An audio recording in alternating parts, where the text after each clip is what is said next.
Welcome to movers and shakers. जब से monsoon और इलेक्शंस का मौसम एक साथ आया है तब से हर एक देशवासी का बड़ा बुरा हाल है। बारिश और भाषणों की बौछारें एक साथ झेलनी पड़ रही। पिछले दिनों ऐसे ही बौछार, मेरा मतलब है भाषण में सोनिया जी ने कहा, कांग्रेस पावर में आते ही ट्रांसपेरेंट पॉलिसी अपनाएगी, जनता से कोई चीज छुपाई नहीं जाएगी। वाह, आर पार की इस लड़ाई में क्या आइडिया निकाला है, हर चीज आर पार दिखाई देगी। बहरहाल कल जब मेरी उनसे मुलाकात हुई तो मैंने पूछा, मैडम ट्रांसपेरेंट पॉलिसी के लिए आपने क्या क्या तैयारी की है? तो वो बोली, अभी हमने पार्टी ऑफिस को शीशे का बनवाना शुरू कर दिया है। ऐसा करने से जनता अंदर की सारी चीजें साफ साफ देख पाएगी। वाह, तब तो कमाल हो जाएगा। लेकिन ऑफिस की फाइलों में जो कुछ भी होगा वो तो गुप्त ही रहेगा ना? नहीं है, फाइल्स के सारे पन्ने भी ट्रांसपेरेंट प्लास्टिक शीट्स के होंगे। ये रहा सैंपल, उन्होंने कल दिया था, बिल्कुल ट्रांसपेरेंट। ये देखिए। मैंने जब पूछा कि और क्या क्या ट्रांसपेरेंट होगा तो वो बोली, सब कुछ। मैंने तो केटरिंग वाले को बोल दिया है कि वो पतली रोटियां और पानी जैसी दाल सब्जी बनाई जैसी ढाबों में बनती है। फिर इस ट्रांसपेरेंसी का असर सारे देश में फैल जाएगा।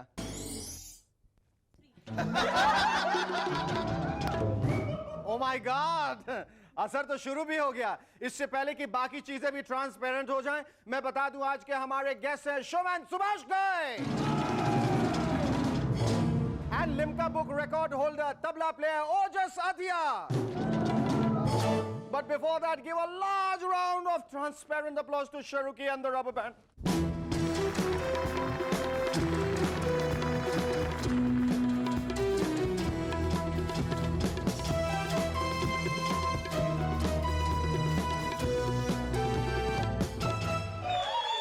Hello, welcome back. I'm SSN. You watching? ये सारे जमाई राजा एक ही जगह इकट्ठे हो गए। आज से साल भर पहले तक मैं कितना आजाद था। बीवी की मौजूदगी में जब किसी गर्लफ्रेंड का फोन आता तो मैं कहता, हेलो राजेश, यार आज तो मैं जरा बिजी हूं, कल मिलूंगा। और हाँ सुनो, टिंकू को मेरी तरफ से खिची दे देना, समझे ना? Okay bye. और अब जब से बीवी मायके से कॉलर आईडी फोन ले आई है, सब चौपट हो गया है। जब भी कॉल आता है तो वो फोन में नंबर देखते ही बता देती है कि किसका कॉल है, जूलिया का, शिवानी का या फिर पूजा का। वो एक्सचेंज से सारे नंबर्स पता कर चुकी है। लानत है यार ऐसी साइंटिफिक खोज में। कल मुन्ना टपोरी सड़क पे भीख मांगता मिल गया, दे दे बाबा दे दे, अल्लाह के नाम पे दे। जब मैंने कारण पूछा तो बोला, बाप ये आईडी फोन ने हमारा धंधा ही चौपट कर दिया है। फोन करके रैंसम मांगो तो पैसे की जगह 10 मिनट में पुलिस आ जाती है। जिसने ये कॉलर आईडी बनाया उसको बद्दुआएं देता हूं, मेरी तरह वो और उसका पूरा खानदान भीख मांगेगा। इन दिनों रामविलास पासवान साहब का बस एक ही चुनावी मुद्दा है और वो है बिहार से लालू जी को बाहर करना। पिछले दिनों एक प्रेस कॉन्फ्रेंस में एक पत्रकार ने उनसे पूछा, पासवान साहब लालू जी को बिहार से बाहर करने के लिए आपने कैसी स्ट्रैटेजी प्लान की है? इस पर वो बोले, इसके लिए हम बिहार के सभी हलवाई भाइयों को अपने साथ मिला लिया हूं। हलवाई? पर वो लोग लालू जी का क्या बिगाड़ लेंगे? हमारे कहने से सभी हलवाई अपने समोसों में आलू की जगह गोभी, बैंगन और मटर डालना शुरू कर देंगे। अब न रहेगा समोसे में आलू, न रहेगा बिहार में लालू। पिछले दिनों मैंने आपको बताया था कि बीजेपी के नेता इलेक्शंस की वजह से यंग, स्लिम और स्मार्ट बनने की कोशिश में, पर असल बात तो यह है कि उनके पास जॉगिंग, एक्सरसाइज वगैरह के लिए टाइम ही कहां है। अजी टाइम को गोली मारी। डॉक्टर शेखर सुमन के नुस्खे अपनाइए और अपने बिजी शेड्यूल में ही स्लिम, ट्रिम और यंग बन जाइए। फॉर्मूला नंबर 1, सबसे पहले अपने मोबाइल फोन को खिड़की से बाहर फेंक दीजिए। ले भाई, और बाकी के सारे फोन घर की पहली, दूसरी और तीसरी मंजिल पे रखवा दीजिए। क्या कहा दीनू काका? वाजपेयी जी का फोन 3rd फ्लोर पे है, उनसे कहो मैं अभी आया। क्या कहा हरिया? अडवाणी जी का फोन ग्राउंड फ्लोर पे है, उनको कहो होल्ड करें मैं अभी आया। इसी तरह से आप सारे फोन कॉल्स भी अटेंड कर लेंगे और ऊपर नीचे की भाग दौड़ में एक्सरसाइज होगी। सो अलग। फॉर्मूला नंबर 2, आपको रोजाना किसी न किसी ऑपोजिशन वाले के खिलाफ भाषण तो देना ही होता है। इसके लिए आप उस विपक्षी लीडर की फोटो जमीन पे रखिए और उस पर कूद कूद के भाषण याद कीजिए। इससे 3 फायदे होंगे। एक तो आपके दिल की भड़ास निकल जाएगी, दूसरे आपको भाषण जल्दी याद होगा और तीसरे आपकी मुफ्त में जॉगिंग भी हो जाएगी। आजकल सुभाष घई की फिल्म ताल के काफी चर्चे हो रहे हैं। ताल फिल्म के बारे में हरियाणा के एक गांव में आपस में बहुत सीरियस डिस्कशन चल रहा था। एक बोला, ओ ये ताल भी कोई नाम हुआ रणवीर? दूसरा बोला, अरे बावड़े ये ताल नहीं ताली होगा। ताली रे वही जो 2 हाथों से बाजे वो ताली। तीसरा बोला, ओ सुभाष जी बड्डे ही की मात्रा के बंसीलाल लगावेगा। इतने में एक और आवाज आई, यो ताली नहीं ताली होवेगा। रे खागड़ बरसात के कट्ठा पानी को भी ताली बोले। सुभाजी ताली रखना था तो नैनीताल के बुरा था। बेरा नई ताल फिल्म का क्या होवेगा? अरे बावली बूस होना के हिट हो गई तो सुरताल, नहीं तो हड़ताल। Our guest on Movers and Shakers tonight is none other than the Pasha of glamour, gloss and glitz. Ladies and gentlemen, please welcome the one and only showman, Subhash Ghai.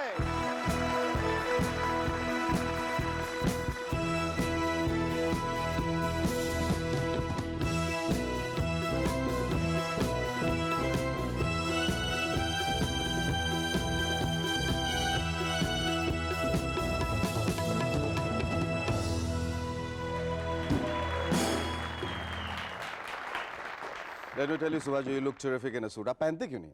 Really? Yes. कभी-कभी ऐसे occasion जब आपके साथ हैं तो मुझे पता लगा कि आपका प्रोग्राम है तो शेखर जी सूट पहनते हैं तो चलो मैं भी सूट पहन के जाता हूं। But it really suits you. Believe me, it does. अच्छा ये बताइए कि आप सिर्फ इस वजह से तो नहीं आए हैं Movers and Shakers में क्योंकि इसके शुरुआत प्रोग्राम का जो नाम है वो M से शुरू होता है and you have an M fixation.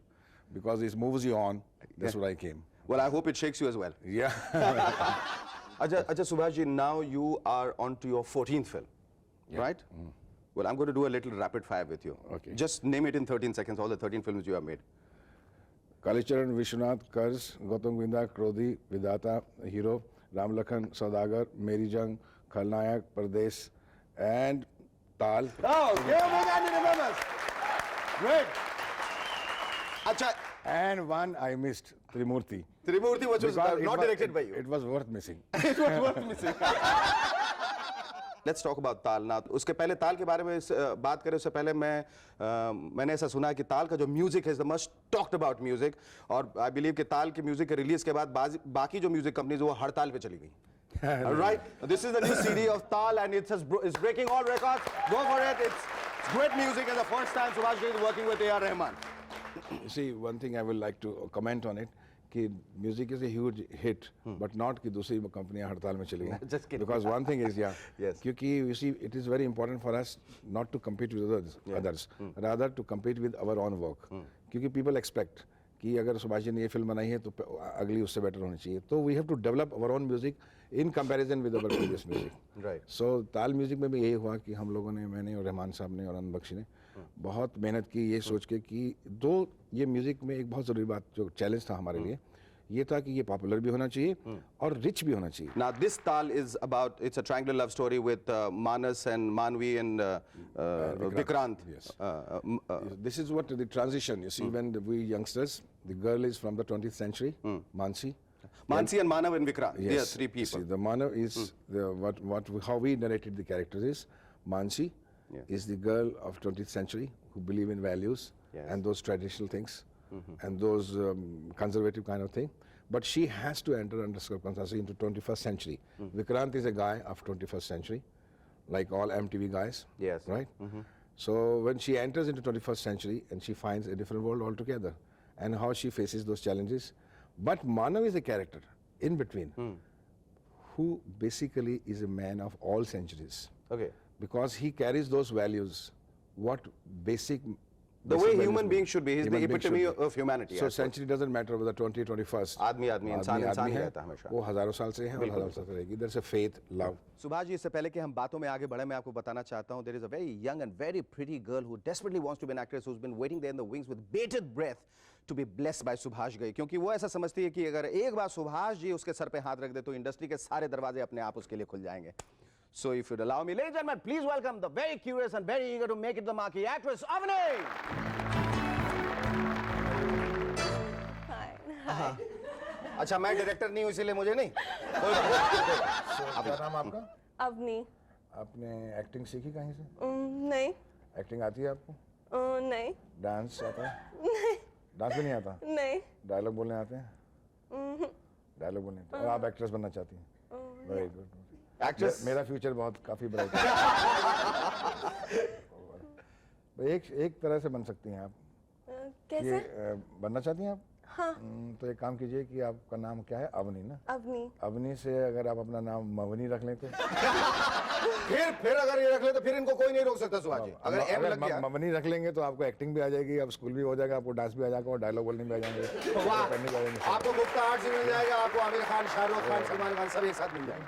All the best. All the best. Thanks a lot. Now from today you are Mavani. मवनी।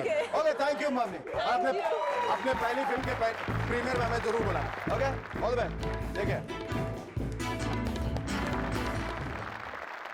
So talking about Moini and talking about Madhuri Dixit, talking about Manisha Koirala and talking about Mahima, ये M का क्या fixation है सुभाष जी? आज बता दीजिए क्या सही इसके पीछे क्या मंशा क्या है आपकी? ध्यान से देखिए। हाँ। जब आप या मैं या कोई भी पैदा हुए थे हाँ।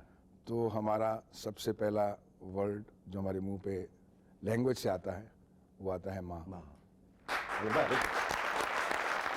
फिर क्या वजह है कि आपने ऐश्वर्या का नाम नहीं बदला? मैंने बहुत कोशिश की मैश्वर्या रख दिया जाए लेकिन तब तक वो पूरे वर्ल्ड में डिक्लेयर हो चुकी थी। हाँ। तो उन्होंने कहा मुझे मैश मत कीजिए। बोले सुभाष जी बड़ा मैश्वर्या ठीक नहीं लगेगा। मैश्वर्या ठीक लगा। But did you really give it a sincere attempt to change? नहीं, मजाक में हम लोग बात Okay, करते tell me ये जो in-depth study जो आप करते हैं, it's mainly you study women, not men so much. No बस ही बस उसमें एक जैकी श्रॉफ आए थे हीरो में, बाकी सब लड़के ही आ रहे। मैन का भी स्टडी होता है। Why not? Because Dilip Kumar and Naseer साहब and there are many good actors you see who have been definitely in depth, they are very intense. और मैन में जो इंटेंसिटी होती है उसकी एक अपनी परफॉर्मेंस का एक एडिशनल वैल्यू होती है, उसके सुपरलेटिव्स होते हैं। Okay. How much have you grown? If I had to ask you, how much have you grown as a director since your first film, Kali Charan, till now? You know, whenever a film is released, they write that Subhash Ghai is a textbook on Indian cinema. Should I tell you how much I have grown? Yes. It's a very interesting question you have asked me. कि आज से 10 साल पहले जब मैं hit हुआ था 3-4 picture में तो मुझे लगता था आई हैव ग्रोन। फिर उसके बाद 4-5 हुई और हिट हुई तो मुझे लगा कि यार आई एम ग्रोइंग। और आज मैं ये महसूस करता हूँ कि I am yet to grow. ये ग्रोथ हुई। Great. That's a very profound statement, but it's true. But tell me, how did you think of redefining the Indian hero? खलनायक जब आपने बनाई तो प्रोटैगनिस्ट जो होता है हमेशा वो ब्लैक एंड व्हाइट कैरेक्टर जो हमेशा देखते हैं, बड़ा पॉजिटिव प्रोटैगनिस्ट होता है, उसको आपने रीडिफाइन करने कैसे सोची? When I redefined खलनायक, I wanted to go through the psychology of a villain. कि अल्टीमेटली विलन भी एक अच्छा इंसान है, मतलब वो खूबसूरत है, पैसे वाला है, I think is a state of mind. Achievers है, वो किसी के पॉइंट ऑफ व्यू से विलन है, लेकिन अपने पॉइंट ऑफ व्यू से तो बिल्कुल है। वो अपने घर वालों का ख्याल रखता है, he is kind also, he is good also. तो why not to make a film from the villain's point of view and try to study that he is so confident he accepts that I am a villain. खलनायक कहता है कि मैं खलनायक हूँ। So that is why we are making film nowadays. Even Taal में if you see, the girl is stuck between the two righteous men. So Anil, he is also right. He is a man of 21st century, and Manav is also right. So आज right to right का point of view का conflict। बिल्कुल। Talking about Taal, which has been the most memorable shot or incident in the film? Taal mein there are a lot of memorable moments. You see, if I tell you, I need 1 hour program. But interestingly, because it's a mover and shaker program, so and particularly Shekhar's program, so I must tell you, कि अभी recently मैं Toronto में shooting कर रहा था और there was a scene between Anil Kapoor and Aishwarya Roy, जहाँ अनिल कपूर उसे कहता है कि I'm in love with you and can I kiss you? तो वो उसके पास जाता है और उसको ये डायलॉग में ये बोलना था, बड़ा इमोशनल होके, I'm in love with you, can I kiss you? कि मानसी कैन आई किस यू? तो वो घबरा जाती है कि ये क्या कह दिया उसने। फिर और नज़दीक जाता है, कैन आई किस यू? बहुत इमोशनली और इंटेंस तरीके से कहना था। अब ये जो हमारे अनिल कपूर साहब हैं बहुत शर्मीले और बड़े घबराए हुए इस डायलॉग से, और टाइम हमारे पास था नहीं। अच्छा। क्योंकि पीछे सनसेट जा रहा था, ये रहा था, फटाफट कैमरा लगाया और मैं बोला अनिल चलो फटाफट करो डायलॉग बोलो, और इमीडिएटली शुरू किया। तो उसने जब ऐश की आंखों में देखा और बोला कि Mansi I love you. Mansi I love you, can you किस मी? अच्छा एक बात और बताइए, Aishwarya was she going through an all time low phase? सब लोग उनको कहते हैं भाई प्लास्टिक हीरो है ना, मिस वर्ल्ड है क्या एक्टिंग करेगी, उसमें Subhash Ghai, why did he sign her? What did he see her? देखिए, as a director, when we select actor and actresses, it's very important that we see in depth. You see, but what I could see her in few glimpses, जो उसकी film देखी मैंने या उनसे बात की, कि there is a lot of depth in her, and there is an artist in her, जो अभी तक वो बहुत मेकअप में और उसमें जो है छुपा हुआ है. So we try to bring her an actress out of her. उसके लिए आपको बहुत बनाना पड़ा था उन्हें? Throughout हमें उसे बताना पड़ा कि this is Mansi, this is not Aishwarya Roy, this is not a Miss World, and she also, poor girl, worked very hard to go through the character, और उसकी डेवलपमेंट आस्ता आस्ता चैप्टर वाइज कैसे कैसे होते होते एंड तक पहुंचती है, एंड जो है वो अब आपके सामने है. Today we also have with us in the studios movers and shakers, a young tal master who began mastering the art of playing tabla at the tender age of 2. Ladies and gentlemen, please welcome Limca Book record holder Ojas Sadia.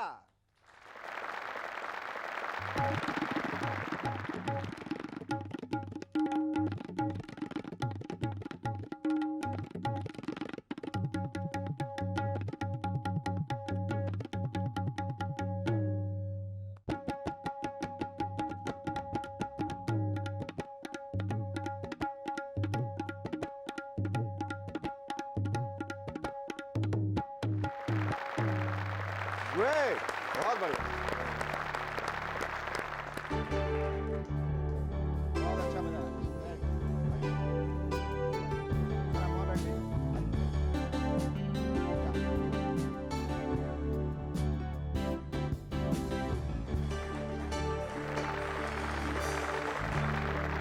तुम तबला सीख के पैदा हुए थे क्या? नहीं. दुनिया में आने के बाद सीखा? हाँ. किसी ने कहा या खुद ही पकड़ लिया था तबला? नहीं, मेरे को बहुत शौक था. तो कैसे बताया पापा मम्मी को कि मैं तबला बजाना चाहता हूँ? जब भी हम गांव में रहते थे, तभी हम लोग सत्संग के लिए जाते थे. अच्छा. हमारे गुरु के यहाँ. तो उधर गया, तभी मैं मेरे मम्मी के गोद में बैठा था. ओह. तभी मैं 6 महीने का था. फिर सत्संग खत्म हुआ, फिर मैं अपने घुटने पर चलते चलते थपाने लगा तबले को. ओह, तुम तो कृष्ण के अवतार नजर आ रहे हो मुझे.